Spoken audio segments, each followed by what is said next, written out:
안녕하세요. 김성호 목사입니다. 그동안 잘 지내셨습니까? 오늘은 위대한 복음 네 번째 시간으로 세례 요한에 대하여 알아보고 은혜를 받으려고 합니다. 마태복음 3장 1절에서 3절입니다. 그때 세례 요한이 이르러 유대 광야에서 전파하여 말하되 회개하라 천국이 가까이 왔느니라 하였으니 그는 선지자 이사야를 통하여 말씀하신 자라. 일러스되 광야에 외치는 자의 소리가 있어 이르되 너희는 주의 길을 준비하라 그가 오실 길을 곧게 하라 하였느니라. 아멘. 모든 복음서가 예수님의 사역을 소개하기에 앞서 세례 요한의 사역을 소개합니다. 세례 요한의 출현과 준비 사역이 메시아의 선교에 매우 필수적이었습니다.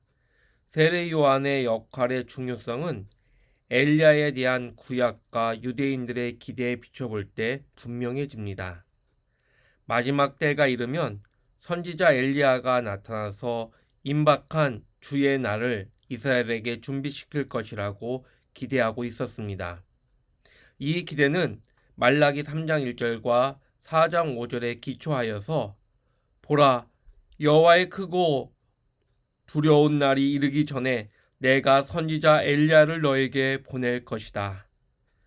이스라엘을 포로 상태에서 해방시킬 메시아를 간절히 고대하는 그들에게 그들은 주의 날에 앞서 나타날 선지자 엘리야의 도래를 간절히 소망했습니다. 이런 상황 가운데서 요한의 출현은 대단한 의미를 가집니다.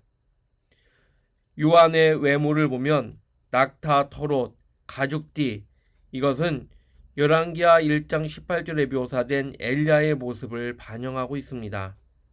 요한이 엘리야의 역할을 하는 선지자라는 사실을 직감하게 만듭니다. 세례 요한의 사역 속에서의 그의 선포는 유대인들에게 큰 반응을 일으킵니다. 그때에 예루살렘과 온 유대와 요단강 모든 인근 지역 사람들이 그에게 나아가서 자신들의 죄를 고백하고 요단강에서 그에게 세례를 받습니다. 세례 요한은 단순한 선행자가 아니라 하나님께서 자신의 구원 역사를 이루는 과정에서 반드시 나타날 것이라고 약속한 엘리야의 역할을 성취하는 선지자였다는 겁니다. 이사야 40장 3절을 인용함으로써 세례자 요한의 이러한 역할을 구약의 성취로 분명히 보여주고 있습니다. 세례 요한의 선포는 회개하라, 하늘나라가 가까이 왔기 때문이다.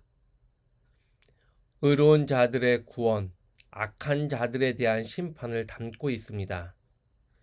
구약 시대부터 주의 날이 도래와 더불어 있게 될 것으로 기대되어 온 그 중심 주제입니다.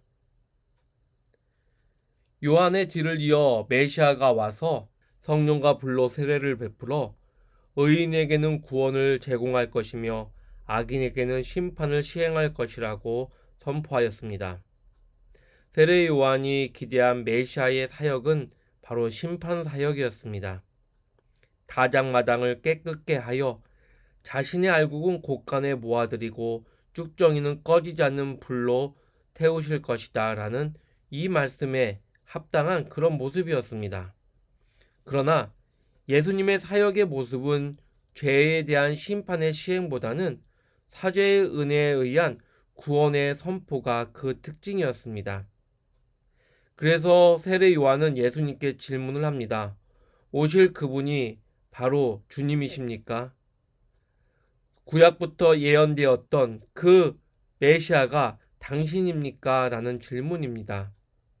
세례 요한의 이해가 제한되어 있었던 것은 그가 성취의 시대가 아닌 예언의 시대에 속한 인물이었기 때문임을 시사합니다. 즉, 세례 요한은 성취의 시대 바로 직전 예언의 시대에 속했던 인물이기 때문에 그의 이해 속에서는 심판이라는 개념으로 하나님의 역사를 이해할 때 예수님은 성취의 시대, 즉 하나님의 역사가 성취되는 그 순간 속에서 그 성취는 심판이 아니라 사랑임을 보여주고 있다는 것입니다. 세례 요한의 사역 속의 핵심 중 하나는 회개의 촉구입니다. 다가오는 하나님 나라를 위해서는 누구든지 회개하고 자신의 행동을 바꿔야 할 것을 촉구했습니다. 이처럼 회개하는 자들에게 세례 요한은 세례를 베풀어 줍니다. 이런 준비에 있어서 누구라도 예외가 있을 수 없음을 단언합니다. 바리새인들과 사두개인들을 향해서도 경고합니다. 독사의 자식들아, 누가 닥쳐올 진노를 피하라고 너에게 알려주었느냐? 그러므로 회개에 합당한 열매를 맺으라. 스스로 경건하다고 자처하던 자들도 회개하지 않는 한 그 진노의 대상이 될 수밖에 없음을 분명하게 선언하고 있습니다. 이미 도끼가 나무들의 뿌리에 놓였으니 라는 이 말씀을 통해서 주의 날과 더불어 임할 심판의 때가 매우 임박해 있음을 세례 요한은 선포합니다. 여러분, 진정한 의미에서의 회개란 무엇일까요? 회개의 구약 개념은 죄에서 떠나서 하나님께 돌아서는 것을 의미합니다. 회개라는 것은 단순히 죄에 대한 통해의 감정만을 의미하는 것이 아닙니다.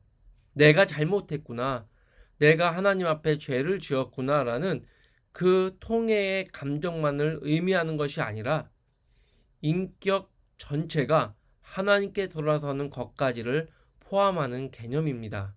즉, 내가 잘못했음을 깨닫고 내 삶이 돌이켜 하나님께로 향해서 회개에 합당한 열매, 즉 행동과 그 결과가 있어야 된다라는 것입니다.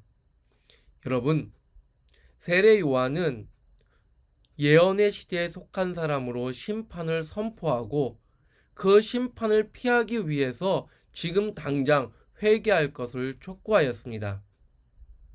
예수님은 이 세상에 오셔서 심판의 사역이 아니라 구원의 사역 속에서의 사랑과 용서를 우리에게 가르쳐 주셨고 몸소 그것을 보여주셨습니다.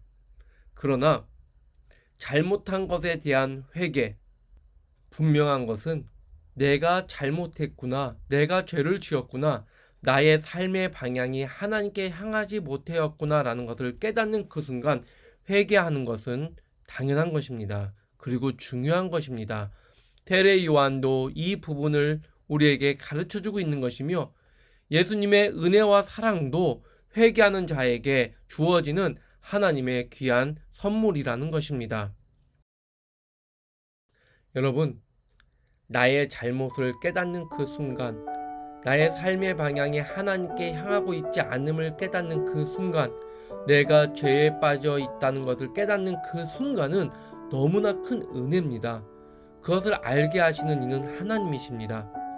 그 순간 우리는 회개해야 됩니다.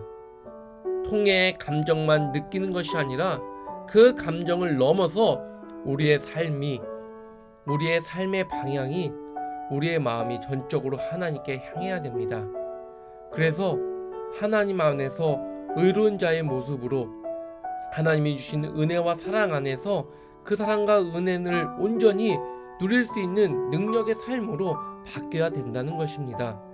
그것이 회개에 합당한 열매를 맺는 모습이고 그 모습이 저와 여러분에게 온전히 이루어지기를 간절히 축원합니다.